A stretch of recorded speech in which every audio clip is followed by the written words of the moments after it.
What's on, ladies and gentlemen? My name's Ross, I like games, and today we've got some Digimon news! Yay! We got a few little Digimon stories, so I get to do another Digimon news video, and well, you may have guessed at this stage, right? I am incredibly excited about the new Digimon trading card game. It's not had a confirmed release outside of Japan yet, though I have done a video laying out what you can do to try and make that a reality. I'll link it in the description. But frankly, I am hyped about Digimon, and I like being able to make videos about it. And the videos have been doing pretty well, so please keep watching them because I want to keep making them. If that's alright with you. First news, very good news. There is a magazine over in Japan, Psycho Jump, that next month, it's the May issue releasing in April, is going to feature promo cards for both Greymon and Agumon, which is incredibly awesome.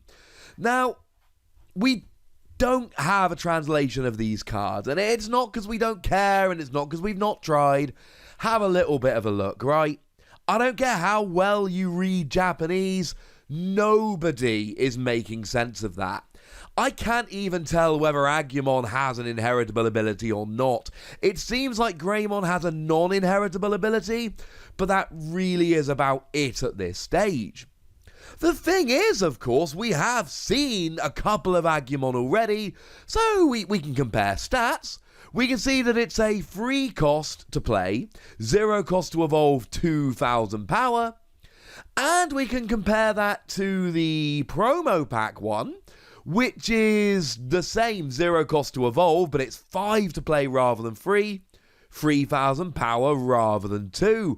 Remember though, that Agumon actually has a really, really nice ability that when you play it, you get to destroy a Digimon with 3,000 DP or less, so it's going to take a little bit of convincing to not play that one. We are getting an Agumon in the starter set as well, which again is free to play, 0 to evolve, 2,000 power. So we cannot rule out the possibility that this might just be an alternate art reprint. And it says that on your turn, Digimon, it's an inheritable ability, so this one, or whatever you evolve it into, get plus 1,000 power. So we cannot rule out that it is just an alternate art reprint. Having a little bit of a look at Greymon, we again have one coming out in the starter set. Now, they've both got a playing cost of 5 and an evolving cost of 2, but the promo we're getting has 5,000 power rather than 4,000 power. Of course, the one in the starter set has security attack plus 1. Remember, you knock off 5 security cards and then attack in order to win the game. So, probably fair to assume that we're going to need a good non-inheritable ability here to choose it over the one from the starter sets. Now, we didn't actually get a Greymon in the promo pack, I'm afraid. So, as it stands at the moment, we've got one Greymon.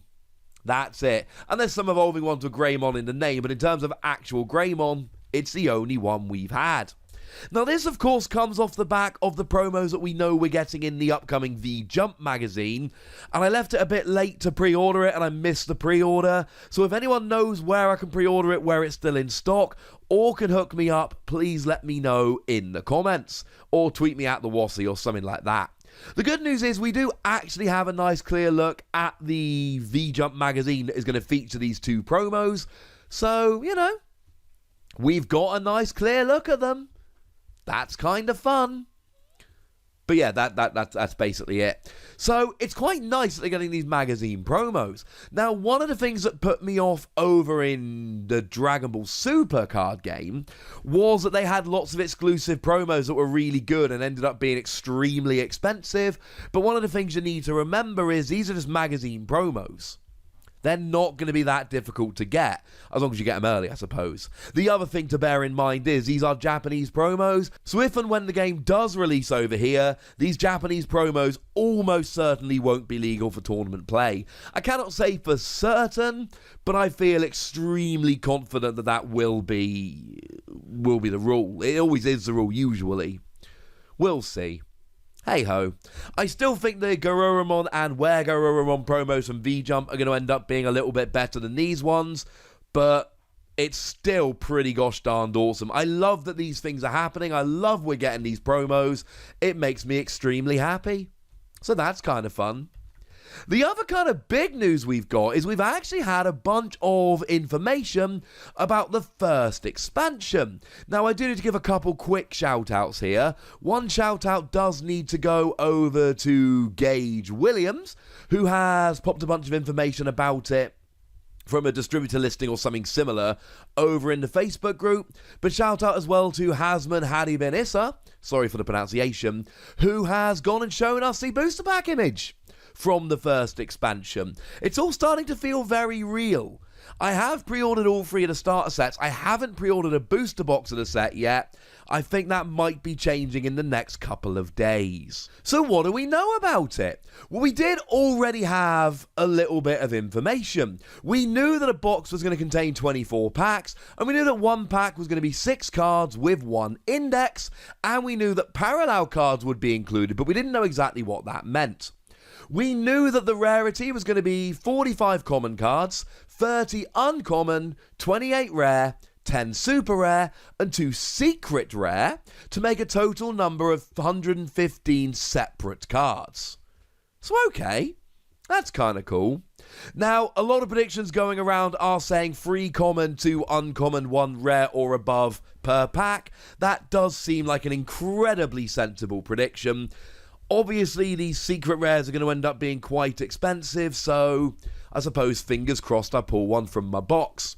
Now, we'll go through all the information in a moment, but there are 2 things that really stand out to me. Firstly, green. We're getting green cards. Now, remember, the starter decks are only featuring red, blue, and yellow. And I've done a video about the red and blue cards. We've not seen much from yellow. Sorry about that. As soon as we do, I'll make videos about it. You know that by now. But they are introducing a 4th colour. Green does not have its own starter set, but it is getting a bunch of cards in the expansion. If you want a really obscure parallel here, think about the fact that Krusty cards were not in any of the starter decks for the Simpsons TCG, but you could make them by buying booster packs. Boom! Deep cut. We don't know too much about these green cards at the moment.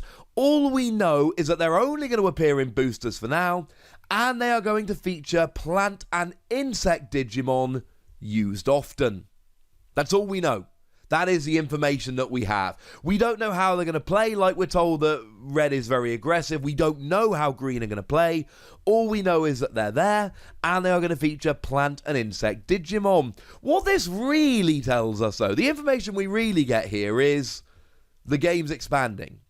Bringing in a new type of Digimon, bringing in extra plant and bug Digimon, and this isn't some game where they're launching a couple of starter decks and crossing their fingers to see how it's going. When we only had the 3 starter decks, okay, sounds fun. Then they showed us a promo pack, and the promo pack sounded fun, but then it was just a promo pack. This really does seem like they're expanding it into a proper game. Long may it last. Now, in terms of the full information we've got here, it's evolving in spring 2020. It is the first Super Royal Road that TCG players and Digimon fans can enjoy. All card illustrations are newly drawn. That's actually a really big deal. Because generally speaking, if we look at games like Transformers TCG for Wave 1 and Chrono Clash for the Godzilla sets especially, what we saw was games that were reusing art. And I don't say that as a negative. What I mean is that they were trying to save money. And again, not as a negative. When you're launching a new game, if you're not 100% sure, you launch it trying to save a little bit of money, trying to gauge the interest that people have, so you can see whether you want to expand on it later. Well, what we've got here is a game where they're taking it so seriously right from the off that they're actually commissioning new artwork for every card. This does not look like a game that Bandai are giving it a bit of a go. They are really investing and going for this. That's what it means. When you see all card illustrations are newly drawn, that shouldn't just be a yay, new artwork. That should be a real statement of commitment from Bandai towards this game. Anyone that's excited about this game should be hyped. The other thing is, if they're spending more money on the game and really going for it a bit more, maybe bring it over here, just putting that out there. A generous lineup of popular Digimon. Anime Digimon Adventure appeared Digimon lineup. The game environment will become even more exciting with the appearance of Green, we talked about that. A lineup of popular Digimon with a design with a high collection. And here's the other thing that really jumps out to me. Parallel cards with different illustrations and specifications. I don't know what that means. Does that mean that we're going to have an Agumon normally, and then another Agumon with different artwork that's a little bit better? Maybe. The X-Men trading card game back in the day did have premium and non-premium versions of the same characters, so maybe that's a thing they're doing here. I honestly don't know, and I want to know more about this sentence, and we don't have any information. But certainly that should make you happy. And there's a lot in this announcement that should make you happy. The fact that they're bringing in a fourth colour. The fact that all the illustrations are newly commissioned. This is awesome. Feel free to be a little bit sad about the fact that those secret rares are going to be very hard to get and very expensive.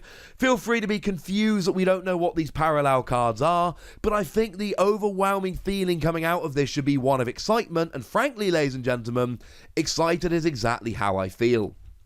But I'd like to know how you feel. So let me know in the comment section. Go nuts, be nice. And then make sure you like this video, subscribe to this channel, and follow me on Twitter at the Wossy, where we talk Digimon and a whole bunch of other games. And please do make sure you're checking out patreon.com/PTCG Radio, where you can support the channel, get some bonus podcasts, all kinds of fun stuff. But by far the most important thing, as always, look after yourselves till next time, would ya? Thank you very much for watching. My name's Ross, and you've been watching Wossy Plays.